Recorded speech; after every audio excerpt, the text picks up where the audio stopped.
Hey, what's up, everyone? My name's Lionel, and I'm your host for LT Productions. And you are watching another edition of Speak Up. I appreciate everyone for coming to my channel. Like, comment, subscribe, even share this video.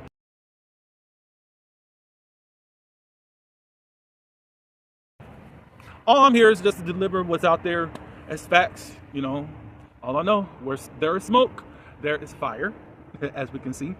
I think everything is just contingent on what's up. If the Patriots are supporting Stefon Diggs, obviously they have high stakes. The NFL has high stakes as far as going to the Super Bowl, since they're about to end their regular season and going into the semifinals and all that stuff. So that's why I think that they're backing him. Normally, they would have put him on the bench, at least until things get clarified. Of course, these are all accusations, but you don't deal with domestic violence as just nothing, as far as I can see, you know. As far as, well, at least this time nobody can say that there was any racism involved, but I think that they have a higher stake, the Patriots and the NFL, and that's why they're not really commenting and standing in his corner 100%. So, Cardi, I know you're going to stand by your man, because you stand by your man, you stand by your men if they cheat on you, and you finally got tired of one and then ended up in a worse situation. Now, possibly these domestic situations aren't really a bother because you like to fight. Now, I don't know if you fight men, but you like to fight. And at least you can hire some people to take care of Stefon if you wanted to. So maybe that's why you're not really saying that. I don't know. I don't know, and maybe that's why you're just there. Whatever. So,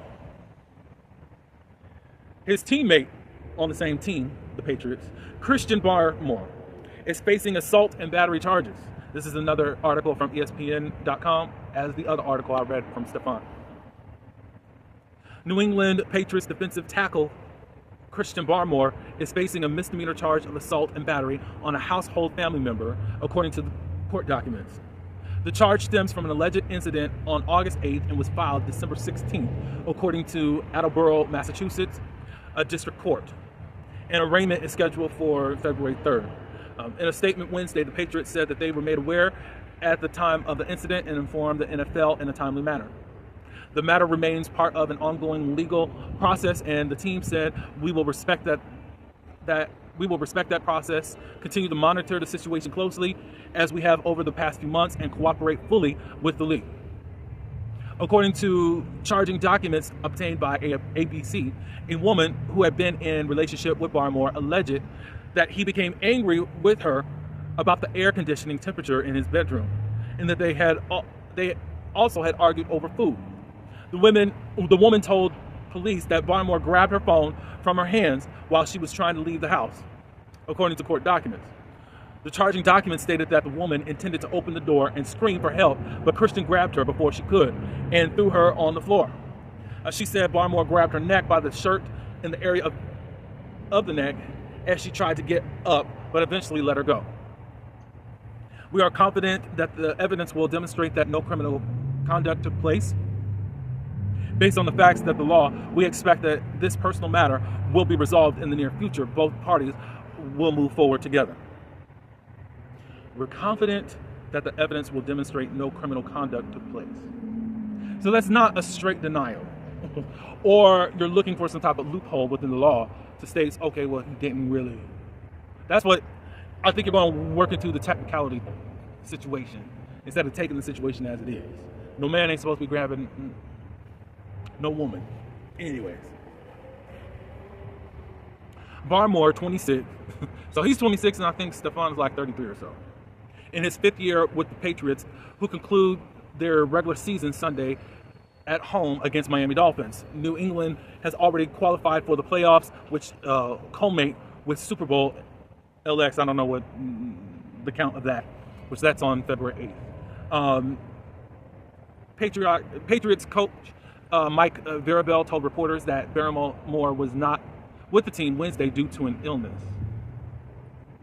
The charge against Barmore comes one day after Patriots a wide receiver, Stefon Diggs, was found to be facing a felony charge of strangulation and misdemeanor charge of assault.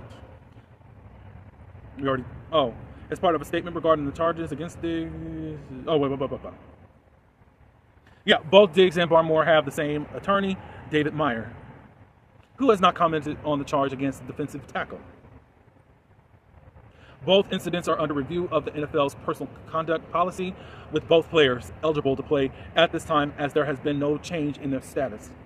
Pursuant of the personal conduct policy, consideration for placement on the commissioner exempt list may be considered following formal charges in the form of an indictment by a grand jury and filing of charges by a prosecutor or an arraignment or criminal court. As I said before, it feels like they are just, look, we're too close to the Super Bowl. We need them, and we're just not going to really say too much right now. And time is on their side right now, since there are court proceedings that have to be done too. So Stefon finally opened up and said, during a press conference on Friday, it's definitely an open case, so I can't even say anything about it. Diggs said Friday in his first remarks since the charges came public. Diggs, who claimed it was a very emotional time, and noted he was taken back by some things that's been going on, and he would answer any football-related questions as the Patriots prepared for the regular season finale. Barmore actually spoke out because they were asking about the situation too.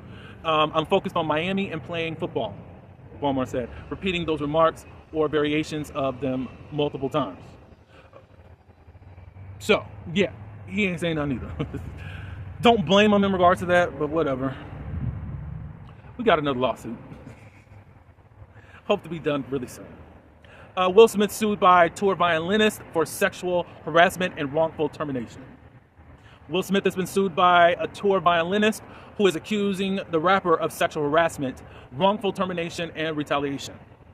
In the suit filed Tuesday, everybody decided to file right at the end of the year. I wonder what's up with that. And reviewed by Verity, musician Bryant King Joseph names Smith and Trey Ball Studios management as defendants and accuses Smith of predatory behavior and deliberately grooming and priming Mr. Joseph for further sexual exploitation while on his Based on a True Story 2025 tour this past spring. The suit alleges that Smith hired Joseph in November 2024 to perform at a show in San Diego and subsequent oh my lord, SUBSUQUNUENTLY.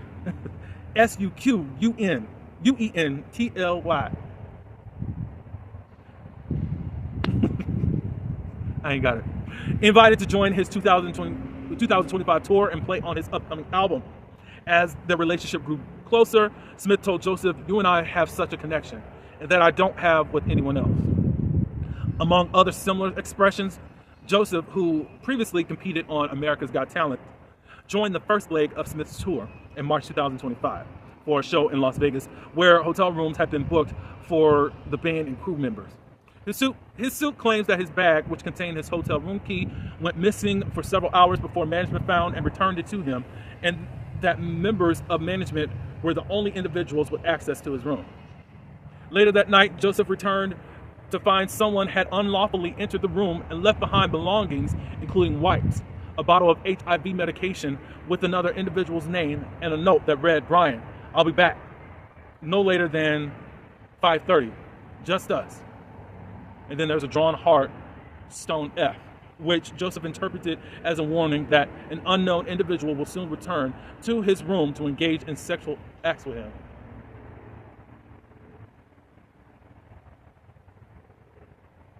He notified hotel security and Smith's representatives and reported the incident to a non-emergency police line. He claims that just days later, a member of the management team shamed him for the incident and told him he was being terminated, suggesting that Joseph made the whole thing up. A representative for Smith did not immediately respond to Verity's request for comment. The suit claims that due to termination, Joseph suffered from PTSD and economic loss. He is suing for retaliation, wrongful termination, and sexual harassment, and that damages be determined by a jury. I'm very lost.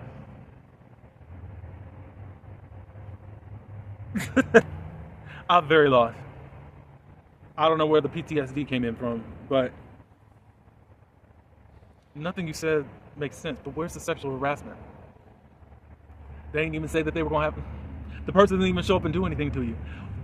It seems like there is some context that we are not getting out of this whole story, Mr. Bryant. And to draw to that conclusion that somebody, no, like you would have, no, no termination. I don't know if that was good or not. I don't know if they should have done that, but I'm not for. I'm still not really sure the whole context of that. May the force be with you, Brian, in trying to prove this case, because it sounds a lot of fluff and weird stuff. I do want to go back to Stefon Diggs for just 1 second. I think what's going on there with this chef, I think he was in a sexual relationship with this girl. I think that's what was going on. Because it's not making much sense as just being a chef and you owe me money that you would just choke a woman. That would make more sense to me.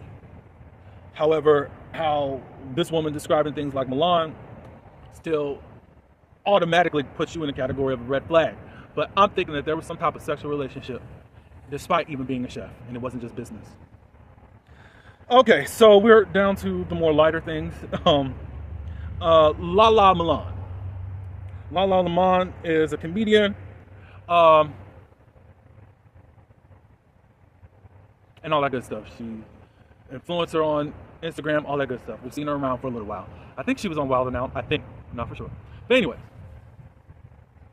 she is now in a lot of controversy after releasing this video online stating that she would be down to being a lesbian. And she said that she would because she's already been with a woman before. She's referring to her, I don't even know if they were engaged or not, ex-boyfriend. His name is Tyler Parker. And she had a lot to say. Take a look at this clip. Same time, I was like, you know what? Maybe it's not that bad because as far as I'm concerned, I already dated a woman. Okay? What? When you did, when was this? My kid is, my baby mama. Yes, child. It wasn't actually a woman, but the characteristics and stuff, like that.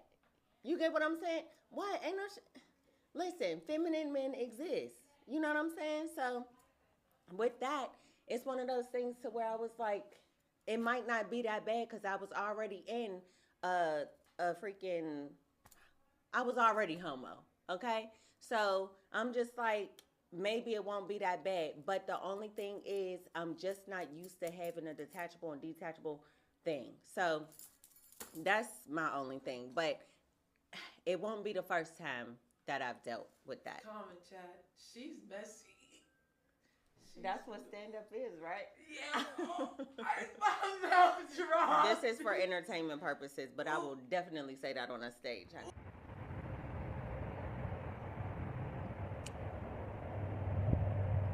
So, I'm just going to give you how I feel about the whole situation. Now, I didn't know anything about them. I remember she was going to have a baby. I don't pay attention to her like that. I thought she was married or something like that. I think it was highly disrespectful. You got all of these negative opinions about the person that you were with now. But you laid down and had a baby with this feminine man. People in the comments have been saying under different posts, like, you didn't know this beforehand? But Pretty Boys is going to get that type of judgment on them as if they are females and all that good stuff, which I think is crazy. But you emasculated him for what? The kicker to me is that you are holding your child in your arms, saying all this stuff. You can say, well, they're too young. One, I'm going to tell you, words have power. And you already are setting a precedence at how you're really going to be acting in your home.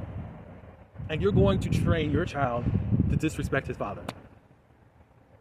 And you'll probably put some more trauma on him as to how he needs to act so that he's not considered feminine or gay. Tyler Parker is like he is a pretty boy. That's what it is. A lot of people are like, well, We tried to tell you beforehand when you was getting with him.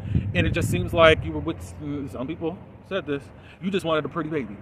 You got it, and that's it. So people started releasing this video that was saying that Tyler had responded. He actually didn't respond, from what I'm seeing.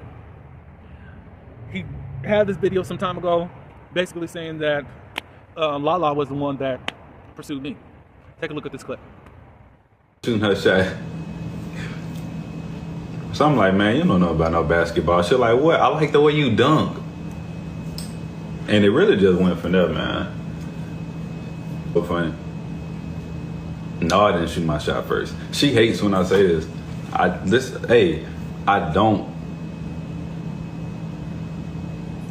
don't slide in nobody's DMs.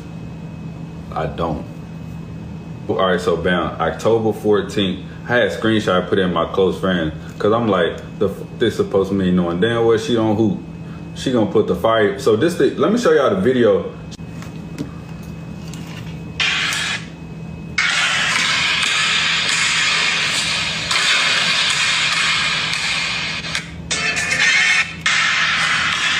Why would I post it for the public? Like this for the close friends to see. That was in 2021. I screenshot out like, come on, man, she don't know no damn basketball. She wouldn't have kept scrolling because you wanna know what she told me? She said no matter what I posted that day, she was going to comment fire emoji. She said I could have been eating cookies. She would exactly comment. She said she was going to put the fire emoji anyway. Thank you, I appreciate that. But yeah, I don't slide nobody DMs, man. I be chilling. So, yeah, whatever it is, however it is, he says he don't really holler at anyone. Do I think he really got to? I mean, pretty privilege is there, and he's probably got it at his disposal anyways, you know. But it wasn't his latest response. I don't know when it was done. I looked on his page, it's not even there, so whatever. Lala, bad move, because I just find it weird. If he goes off and really cusses you out, then it's going to be protect black women. Men always get to be disrespectful. I'm not saying it's not true that it happens, but you open the gate for all of this crap to come out and to just be messy and crazy for what? You're trying to say that this is just for comedy. No. I think you do owe your ex-man an apology for that. And keep your child away from you and your negativity in your joking era. So the last thing we'll talk about is Mr. and Bishop. I won't call him just Mr., but in this case, he's still Mr. because he's talking about his wife. But anyways, the man of God, Bishop Jamal Bryant. There was controversy over the weekend because his wife, Dr. Carrie Bryant, they were at this gala, and she was dressed in what some people would consider a provocative gown. So, of course, everybody had their own discourse on what they thought, and she's a woman of God, what is she doing, a question was asked on a fellow YouTuber, Chef Don, in regards to that. I gave my honest opinion. But before I give you my opinion, check out the clip from Jamal Bryant responding to all of the noise this week. I needed to get this straight. I needed to deal with it head on. Because the other day, the internet went crazy about a dress my wife had on. Now, they didn't say anything about the $4 million that was raised for the United Negro College Fund. They never mentioned that she prayed until heaven came down. They never said anything about this was the largest fundraiser for for HBCUs in the country. But insecure, jealous, petty, small-minded people got in their feelings and set up a false barometer of holiness based off of a dress. Now you got to help some people because some people have embraced the full knowledge of ignorance without any assistance for understanding. The dress was not see-through. The dress was flesh color. But because you ain't never been nowhere and ain't never been exposed to nothing,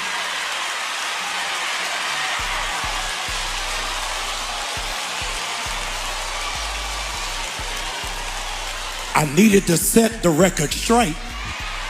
Y'all don't like this. I need to set the record straight. I bought the dress. And I like it. I don't care whether you like it or not. She ain't mad to y'all. She mad to me. Okay. So, you're not going to get too much of an argument. But this is what I did say.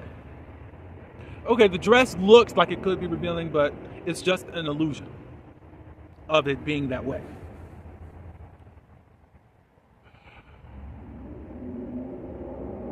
As far as the critique, do I understand that there would be critique? Yeah, because of the position that you hold. Do I have a dog in the fight as to how she's dressed or whatnot? I can't. Y'all did the same thing to Megan Good when she was married to the pastor. She was at the BET Awards dressed in a very sexy outfit. If their men approve, then who am I? You know, I will say in their position, you know, you always have to be mindful of what you do and what you say, because it's going to be taken however they're going to take it. Some things, it don't matter what you do. You're just going to be judged and just critiqued and all that good stuff. Are there things out there that you can prevent? Yeah. I'd say, look, just even though you're going to wear that, you're grown enough to do it, be prepared for anyone to want to say anything, because you've opened up the door for that to come out. Because, and I'm not saying that they are like that, how would you feel? Would you have that same expression if somebody came back to you and said, oh, I saw Sister So-and-so, Minister So-and-so in this type of dress, da-da-da-da-da-da-da-da-da. I just wonder. I'm not saying that they are like that. I don't know them at all. I hear just a couple of things online as far as him preaching and all that, and they have done a podcast episode, all that. I don't know them like that to judge in that way. But again, things are lawful, but is it expedient? Meaning, is it going to help me lose my witness as far as a servant? Not so much, but it's going to put you under fire no matter what. That's all I say. But if you are convicted in your choices as far as, look, God's okay with me doing this, go on and do it. Because I'm not your God. I'm not your judge. Go on and do it. It's good that it was just an illusion. I think, whatever. I'm done with it. But anyways, I'm done, y'all. So I think I'm going to break this up into videos since I've really talked. I didn't realize, and maybe I shouldn't have added so much on here, but because of all these articles and lawsuits, it was just a lot. A lot did happen over this past week. So I'll be back with more. Stay tuned for Love and Marriage Huntsville, a review in the morning. Beyond the Gates, a weekly review. We're concluding season 1 and going into season 2. And of course, I did cry because of the news that we got. If you do watch, Anita and Vernon, Clifton Davis. Crazy. It's a lot going on. I'll be having other things. I don't think I said Happy New Year to y'all. Happy New Year to y'all. Not the essence is silent. I have some other things cooking up, musically wise also. So stay tuned. I do appreciate you for stopping by. Like, comment, subscribe. And until the next one, peace.